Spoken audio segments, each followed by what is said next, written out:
Good evening, everyone. I'm Mukesh Lapinder. The Most Honorable Prime Minister and Minister of Finance, Dr. Hubert Minnis, tabling the government's Fiscal Strategy Report, or FSR, during House of Assembly proceedings Wednesday. The document details the government's medium-term plan to manage the country's finances while guiding the preparation of future budgets based on economic forecast. The strategies we have adopted in the 2020 FSR represent a roadmap to return to a fiscally sustainable path and to accelerate the economic recovery. Implemented together, they will ensure that the government has sufficient resources and flexibility to meet the opportunities and challenges of governance for today and into the future.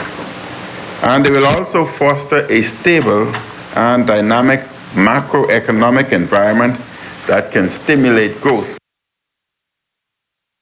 Well, under the Fiscal Responsibility Act, the government is charged with presenting the Fiscal Strategy Report to the House of Assembly on the third Wednesday of November. However, the government announced a delay to December. Prime Minister Minnis explains why the move was necessary. This allowed analysts time to examine the economic data, to gauge indications on the trajectory of economic activity going forward.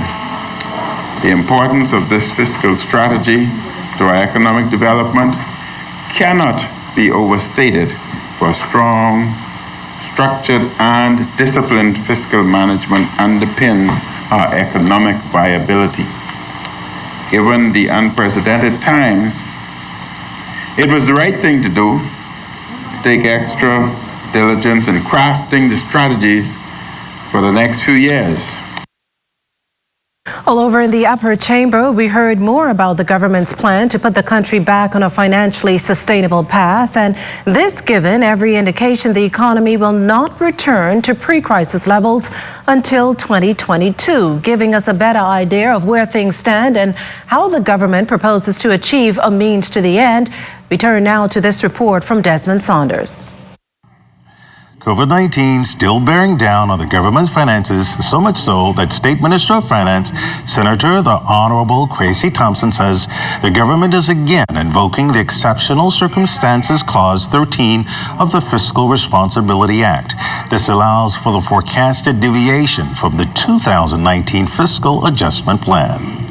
The earlier forecast assumed that forward outbreaks in the virus would not be as impactful, and that mass tourism would restart early October 2020. Although activity would not return to pre-COVID levels until well into the first half of next year, the projections also assume that the cessation of the COVID-19 fiscal stimulus and income support during the first quarter of 2021.